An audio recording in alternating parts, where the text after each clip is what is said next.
Roosmawey dengan Belanda atau bertepatan 26 Maret 1873 ke 26 Maret 2021.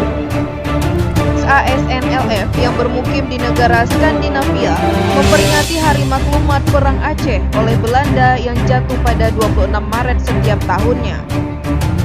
Karena pada tanggal tersebut berawal terpicunya perang panjang di Aceh dan berujung pada hilangnya kedaulatan Aceh sebagai sebuah negara yang berbentuk kerajaan pada tahun 1873 di pusat kota Denmark, Copenhagen. Salah seorang aktivis ASNLF, Nasir Usman, memasukkan surat petisi dan tuntutan agar mencabut maklumat perang terhadap Aceh ke kotak surat di kedutaan besar Belanda tersebut.